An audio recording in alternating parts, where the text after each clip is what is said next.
Hey guys, welcome back to another episode of NBA Reels. As always, keeping it real with you, I'm Arvindh and we have Pranav with me. So I think this episode has been long coming and we have been looking for the perfect opportunity to try to come up with what topics to talk about. And I feel like we are at a juncture in the season where a lot has happened. We've had six buzzer beaters in the season and we are not even to the new year yet. So I think this is, as with every single season, this is the best season that we have ever seen. It's turning out to be such a season, and we have exciting topics that we are looking to cover. And let's get right into it. So, I think the first topic that we wanted to cover today was, I think, as you probably already know, it's the return of the King for his 23rd The season, king, actually. the And king. he made his season debut on November 19th, becoming the first player in NBA history to play 23 seasons. And in classic LeBron fashion, he came in, he checked into the game, and after a couple of threes, he beat Reggie Miller's 3 point record for most number of threes in NBA history, moving to number six. And this was notably a very important season for LeBron because this is the first season in 22 years where we did not have LeBron playing on opening night. For a person known to be really healthy throughout his career on a relative scale, this was something unprecedented. What do you think about it, Pranav? Yeah. I have to agree. I don't think I've ever not seen LeBron play on an opening night, like you said. It's pretty wild to not have a LeBron presence or some sort of influence on the NBA's opening week, even. So Hmm. I think he is getting up there in terms of age, right? So Yeah. this is a sort of reality check to us old fans to think about the future and after LeBron in some sort of sense. So it's a little scary to me. So to me personally, I've always watched LeBron, and LeBron and Curry were the first two players who I really admired when I started watching the NBA. So in a sort of sense, I think to me it's saying end of the era is very close, especially when I see the alien Wembanyama dominating so much. Is it could it possibly be the end of an era? Is this the year the torch is passed over to the younger generation, especially because LeBron is playing with somebody like Luka on his own team, and Luka Doncic is, in my opinion, the current guy. He's that dude, you know what I'm saying? He is um the best player on any team right now. He's on that level. So yeah, I think this could be the coming of age for a lot of things in the NBA. I agree. And while I'm not going to be delusional to say that LeBron is as he was like about 3 or 4 years ago, I'm of the impression that he can definitely be the prime Swiss Army knife that he is, although he doesn't have to be scoring 25 or 30 every single night. Now that he has a teammate like Luca, and Austin Reeves has taken a huge leap this season. He's averaging about 25 points per game. So I feel like LeBron's role can be more focused on facilitating, like how he did in his first game back. He had 11 points and 12 assists, and six out of those 12 assists came in the fourth quarter.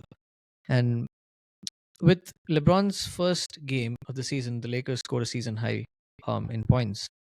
And that's not a coincidence. I feel like there's a lot that the Lakers have to do in terms of unlocking the complete potential of the team with LeBron at the point, more of a passing point, and Luca more of the scoring. But if implemented perfectly, the Lakers can definitely go deep. And again, it depends on LeBron's health, the team's capabilities to kind of manage their respective roles. Because I feel like the Lakers right now look strong. They are a top five team in the West, but they are still a couple of pieces away from being championship contenders. Because let's be real, OKC is not here to just win one title and leave. But we will come back to that later. So the Correct, Lakers correct. are And still few pieces away. Yeah. to add on that point, I think to be very honest, I didn't expect the Lakers to have such a real good start.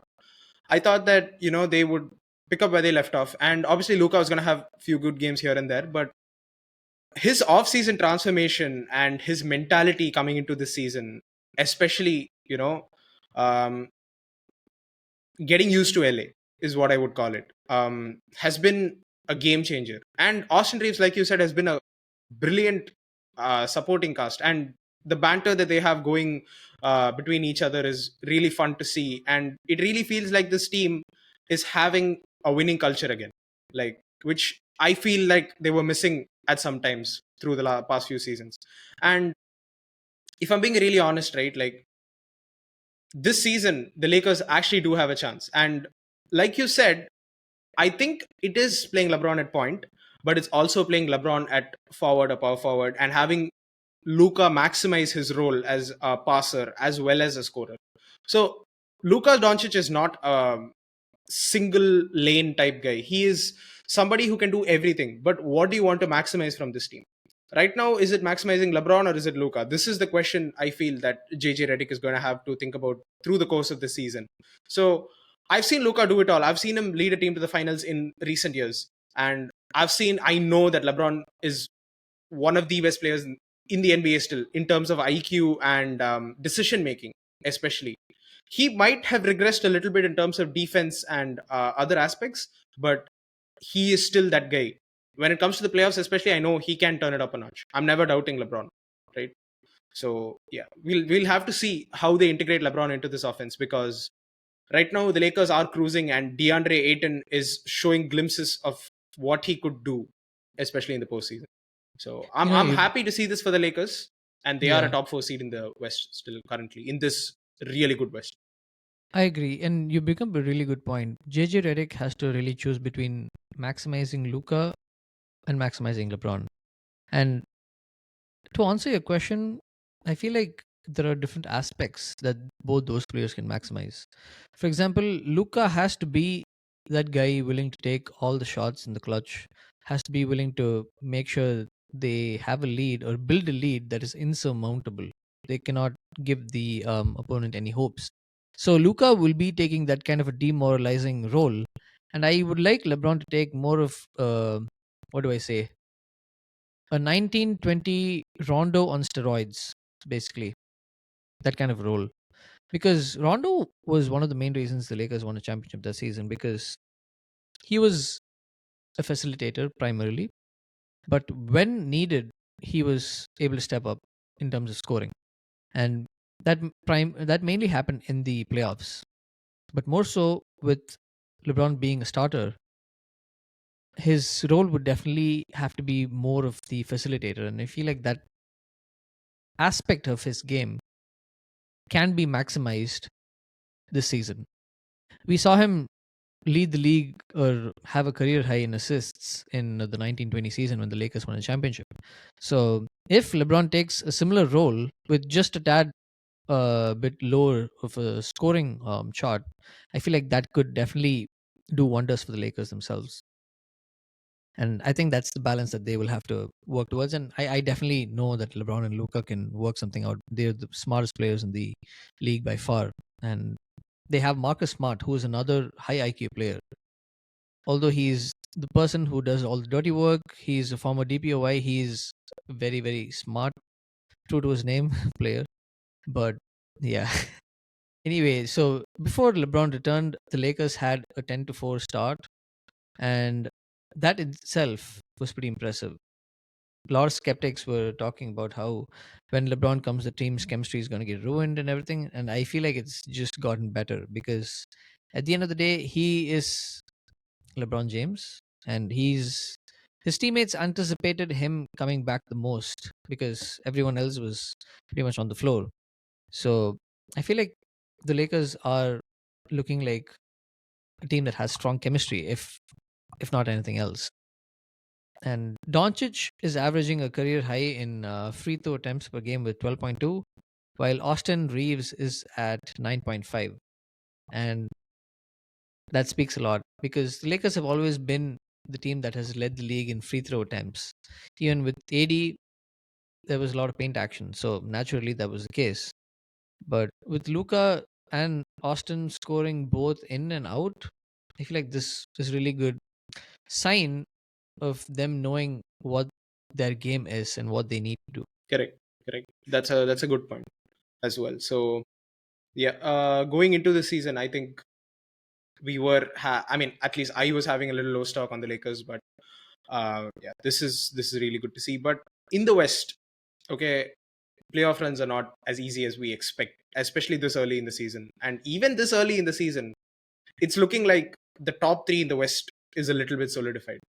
And that is due to the unreal play of obviously the top two MVP finishers from last year, Shea Gilgeous Alexander and Nikola Jokic. But there's a new contender in the West, and this time they're legit. Last time they had a few questions because of production of their best player and everything, the Rockets. But the Lakers sit firmly at fourth, and that should tell you something because they have Luka Doncic and Austin Reeves, and now LeBron James, and that is due to Nikola Jokic and SGA. We'll get to SGA, but I want to talk about Jokic and what he's been doing, tearing up the league currently Absolutely. in the NBA. Yep. What is happening, bro? I mean, quite literally, when I tune into a game, I don't see Jokic playing the fourth quarter. I don't even see his bench playing particularly insane now. They are a lot better now this year in terms of bench production, but this Yeah. dude is like having an unreal season. Like, leave MVP conversations, leave um other metrics that define him. They just are calling him probably one of the best players ever just off of his performance. Now they are putting him in that conversation of best center ever. And the game against the Clippers, bro, I watched this man casually dismantle them, shooting 70% from the field, and it looked like his game could not improve further. Like he had everything going for him: his passing, his scoring, his decision making. Everything was on another level that night. And the Clippers, even if they threw a double, like even if they threw a triple at times, wasn't enough. Yeah. This, I think, is him finally realizing that he has the team to go get what it takes, and what it takes is not much for him probably to get to the NBA Finals this year, other than OKC. That's how it's looking right now. I completely agree. He's, as you said, been absolutely wrecking the whole league. And he is on pace to become the first center since Wilt Chamberlain to lead the league in both rebounds and assists. If you look at dominant centers in NBA history, say Kareem, Shaq, Wilt, you look at the box score and you see their stats. I mean, I'm not including Wilt right now.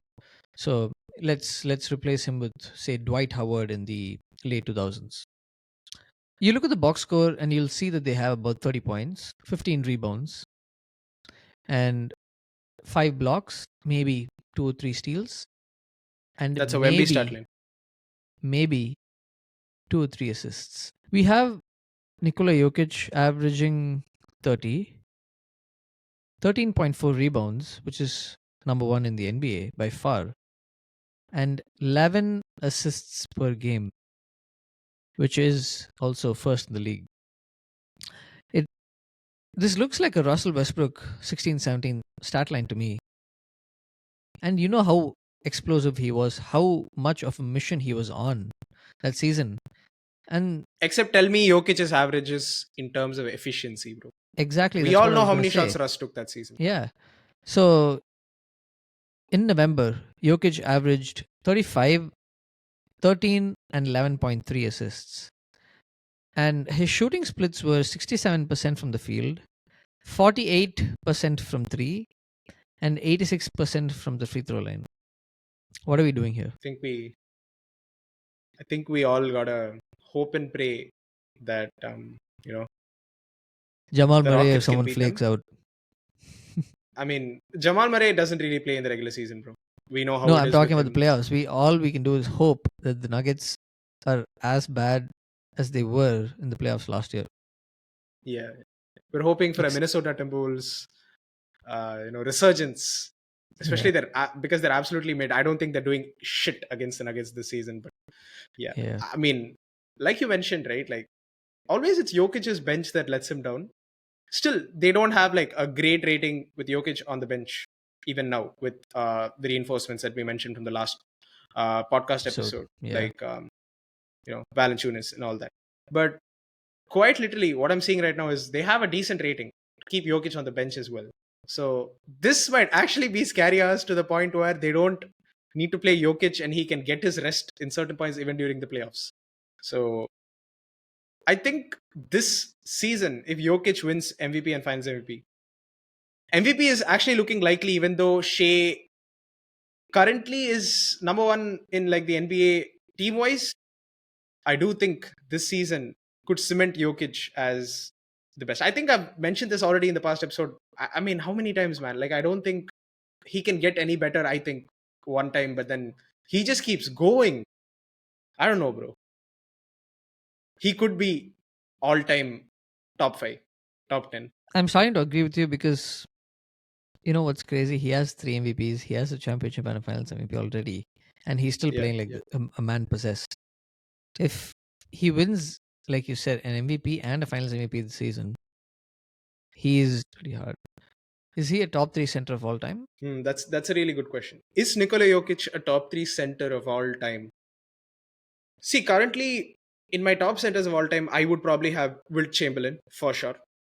Okay, I would definitely rank. Who else would I put in my list? I definitely have Shaq for sure. Kareem. Kareem, yeah, for sure. In terms of longevity and everything, yeah. So Wilt, Kareem, where's and Shaq. Jokic? So you're telling me Jokic is not top three? So right now, I wouldn't put him there because I think Shaq, Kareem, and Wilt had more statistically dominant is not really a word I want to use with Jokic. They've had more accomplishments so far, and I think we'll have to look at Jokic's end of career to see how he finishes there, but not top three yet. What accomplishments does Shaq have more than Jokic? So I'm I starting a do hot think take. okay, that's a good question, but I think Shaq has more championships, more Finals MVPs. He has No, as yeah. many. Apart Yeah. from the championships, like he definitely has four championships, three Finals MVPs. Like the last Finals MVP to ever three-peat. I mean the only Finals MVP to ever three-peat in the 2000s, or the 21st century. So looking at it like that, yeah, he is the most dominant center of all time. There is, or is he? Is Jokic giving him a hard time with respect to the dominance displayed in a See, specific bro, number of years? I'll let you talk about Shaq like that, but then I would say that the closest player in terms of a comparison to Shaq is Giannis Antetokounmpo. Let's not mince words. Mm, Giannis is that guy when it comes to paint presence, paint dominance, and just getting buckets close to the rim. I mean, and I we agree. all know he Yeah, got his comparisons when he won that MVP, right? Like because of his shots taken and his field goal percentage at the rim and everything. yeah. And with Jokic, I'm not even going to compare him to Shaq because Shaq did not pass half or even 25% as well. Shaq was not even half as good from the free throw line. Um, Shaq is not a 3-point shooter by any means, and Jokic's Yeah. game is something we've never seen before from a center, in my opinion. And we are seeing glimpses of his influence in the NBA because on my Rockets, there is a guy who everybody calls Baby Jokic, and this is where it's starting. So yeah, I wouldn't say he's better than Shaq yet in terms of statistical and pure dominance, but yeah, he's getting Yeah. there. He's definitely top five, bro. I don't know who else I would put after Shaq though in the top three list, in the top five list. David Robinson. Okay, that's I would I say think Jokic. yeah, I'd say Jokic too. And at this point, I feel like yeah, he's top four, easy. Can't think of anyone else. Like you look at players like Moses Malone. You look at players like David Robinson, Hakeem. Yeah, I feel like that's a good We missed question. Hakeem. We missed Hakeem. That's my bad. That's obviously as a Rockets fan. That's Yeah, my bad. But see, Hakeem to me is also definitely top five. But the real question to me would be if Jokic finishes with two more championships and maybe two more Finals MVPs, is he ranked above Hakeem? absolutely. Yeah. yeah. That's, I think we're talking about Jokic's end of career, right? So Yes. I would say my center ranking, it's changed up. I kind of had a brain freeze there and forgot about Hakeem, but it would be Wilt in no particular order. Top five would be Wilt, um, Shaq, Kareem, Hakeem, and now if Jokic does enter that realm, it would be Jokic. Depending on where he finishes, maybe two more championships, two more finals MVPs, I unless he feel gets like, stopped. listen, Yeah, I feel like just one more Finals MVP could make me say that Jokic is better than. no, Yeah, I'm not bro, gonna come say. on, man. Yeah, I'm not gonna say it. I'm not gonna say it. Yeah, we'll I'm have not to gonna see. say We'll it. have to see. Yeah. It depends on one person in the NBA, though. Jokic's dominance could be cut short, like it did last year when he didn't win his fourth MVP because of one man in the NBA, and that is Shea Gilgeous-Alexander. Another unreal season he's been having, man. Yes. Absolutely. They've just lost one game, and we are almost done with the month of November. And That's he's not played many fourth quarters, bro. He has sat out nearly 12 fourth quarters, I believe, over the course of this season. Not 12, around 8 to 10. So they've only played 15 games. Isn't that unreal? And the one game they lost was to the Blazers, bro, right? It yeah. was like an anomaly. It was I a don't even close know what to game. say. It was a close game, Yeah, and the only game that they lost was a close game. So kind of puts things into perspective as to how dominant or how strong they are this season. And the fact that's kind of scaring me is the Clippers are 4-9, and OKC owns their pick. The harder the Clippers fall in the standings, the higher the chance is for OKC to get a number one pick, a number one the, draft pick. the one man standing in between OKC and the draft pick. The James memes that I've Harden. been seeing, yeah, James James fucking Harden, man. This guy is unreal. He's going off, and it's all for nothing. It's his entire season is currently being wasted. The Clippers have won one game in the past eight. The funniest part is they are 2-0 in the NBA Cup. In the last nine, bro. I'm sorry, they won one game in the past. I'm done. I'm actually done. This it makes no sense. And Harden has had to put the team on his back. yeah, and when you look at the Thunder, their bench is one of the best point producing benches in the whole league too. Yeah, And this is just a testament of how complete a team OKC is from top to bottom. And this is the definition of rebuilding. I don't think I've ever seen such a successful rebuild. You lose your franchise's best player in a dramatic fashion in free agency. Have your second best player become your franchise's favorite player, and then he tries and tries and tries and keeps failing in the playoffs. And so he has given up. The team has given up, and they agreed to a mutual trade, and that is the onset of them starting to rebuild. SGA comes in, CP3 comes in, and they have a mediocre season. They lose to the Rockets in the first round, and boom, that's where it starts. They tank one season, they tank 2 seasons, 3 seasons, and then the fourth season they're number one in the West, but they lose to the Mavericks in the conference semis. Fifth season they are by far number one in the West, the most dominant team in the NBA, and would have lost the championship only if not for a freak accident to Tyrese Halliburton. But that's again a what if. If Tyrese was there, you can argue that he would have definitely not let the Pacers lose. It's all what if at this point. I personally yeah, believe that yeah. the Pacers would have won, but we never know. We can't simulate real time events. Correct, correct. The story that the world will know is that OKC were the 2025 NBA champions, and that's how we have to roll the tape. So looking back, they've rebuilt, and they are not stopping here. They are on the verge of getting a number one pick. They currently have the best record in the league, and they don't look like they're going to stop anytime soon.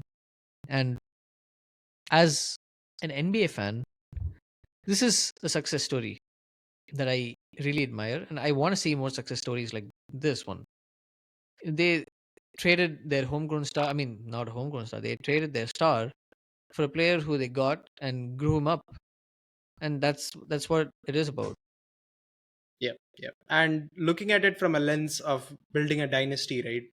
Um, Look at who the OKC Thunder traded to make this team work. Before, like you mentioned, the OKC Thunder had three really budding players, and those were Shea Alexander, J-Dub, Jalen Williams, and another guy who really flies under the radar is Josh Giddey. So when he was in OKC, we all questioned whether he would develop there because he was a point guard and he was a good passer and everything, and he was a really high IQ player.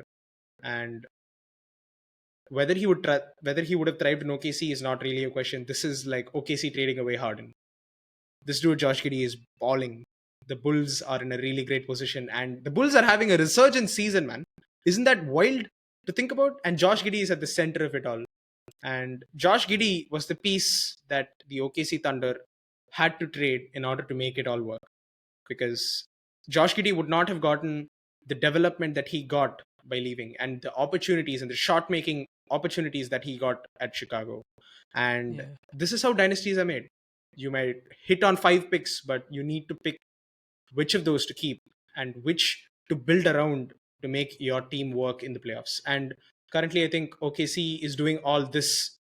They've only lost one game without J-Dub. And if J-Dub is back, that's when OKC's full potential will be revealed. And like you said, if the Clippers do end up tanking or if they blow it all up and OKC does get a top 5, top 6 pick, doesn't even matter about top 10 pick, they would have the trade assets to make anything work in the future. And they would have the flexibility to not say, hey, I might have to trade somebody, make some tough decisions to accommodate a few role players to make a championship run. OKC will have all the time in the world. And right now, a player on the OKC Thunder who's really showing up is this guy called AJ Mitchell. As an Indian, I call him Ajay, but yeah, apparently it's same. AJ. This guy Yeah, is balling, man. And this guy is not somebody who, I don't know, I expected OKC to hit on. He's not a top pick. What the hell, man?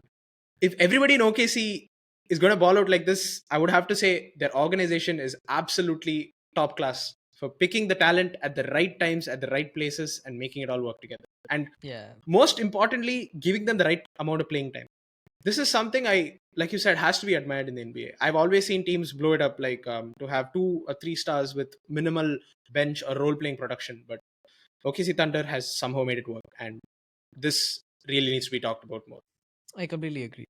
And you look at the role players, and it's correct that you commend the organization, but I feel like coaching staff and the people, the scouts who identify the players are top class in OKC. And it's not enough if you just identify the players. It's about training them. It's about identifying the potential and making sure that they identify their own potential. And I feel like that's something that the Warriors have known to be really good at. Like, I still will never forget how this one dude called Otto Porter Jr. did nothing in 2020, 2021. Played like 6 games, 10 games. Joined the Warriors in 21, 22. Played 60 odd games. Won the championship. Was a key integral piece. And then left like he never existed. The next season, he played like 5 games or 6 games. And then after that, subsequently, he's just been out of the league.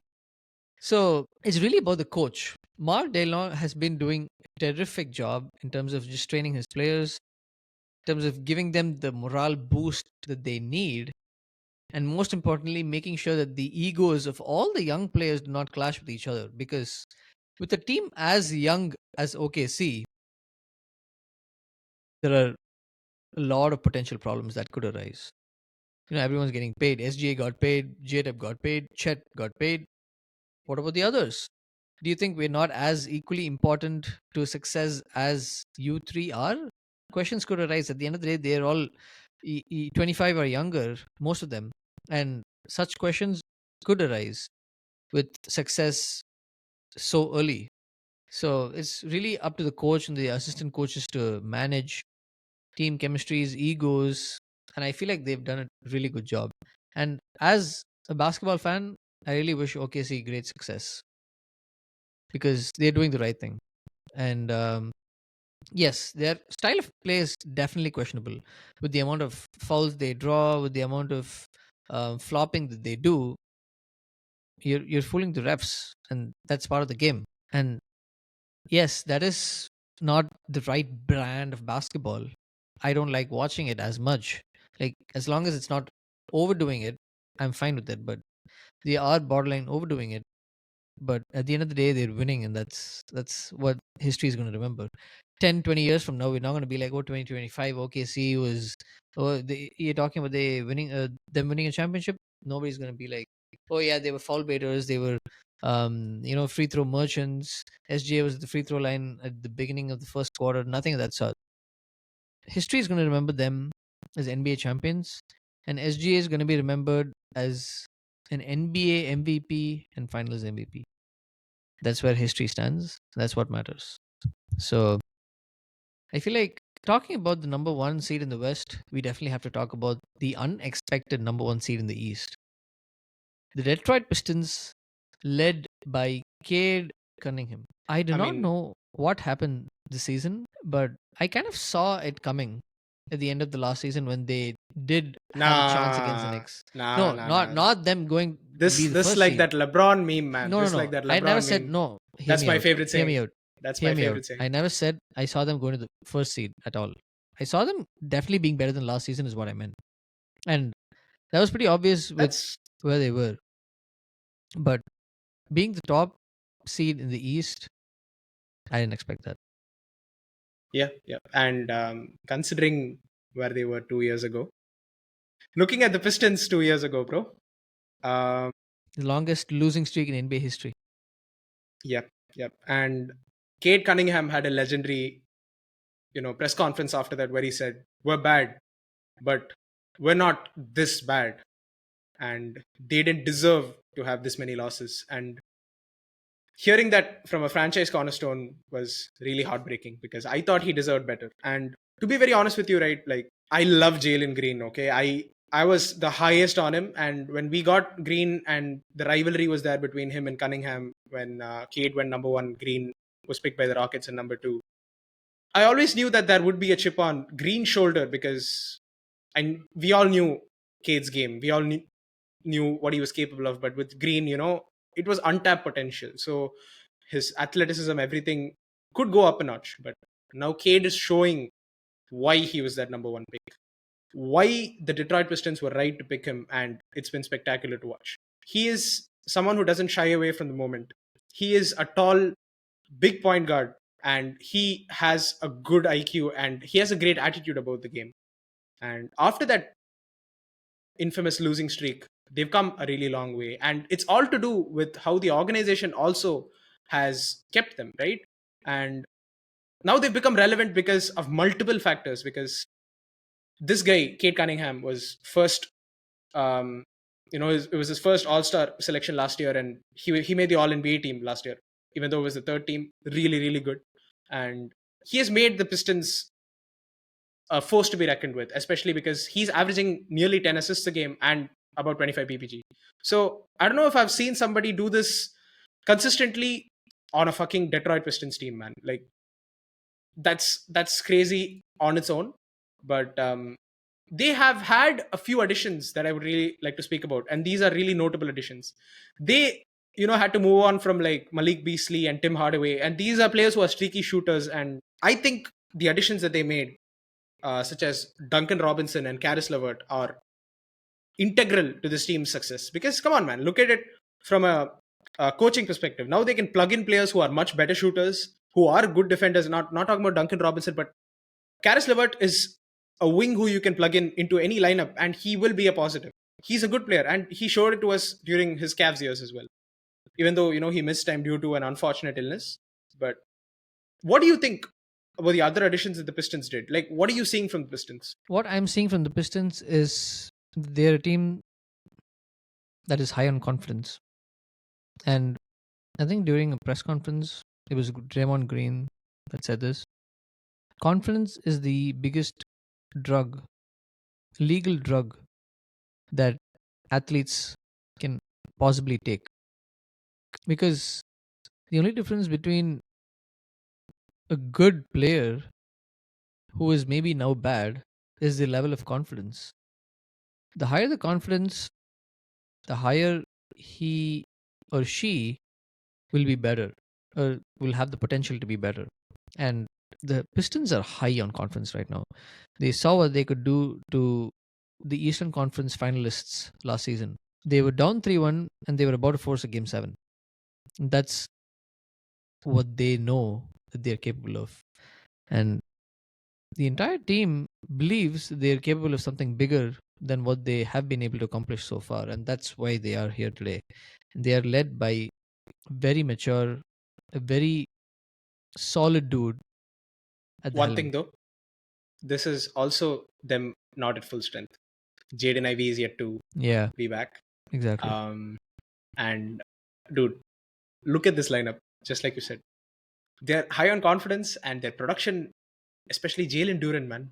What the hell? He is amazing. Jalen Duren is right now, I think, in the situation where he knows how to use his frame and strength to dominate down below. Because looking at him physically, he looks like a modern day Shaq. Like, not in terms of like size, in terms of width or whatever, but in terms of the muscular build that he's made up of, he looks like a proper Detroit center. And he looks like Shaq from the 90s, and he looks like prime Giannis.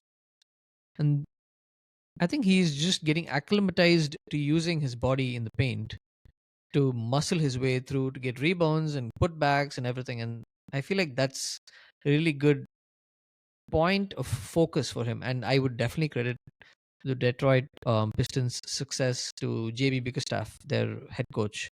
He came to the team last season right off of their losing streak season and took them to the playoffs for the first time in several years.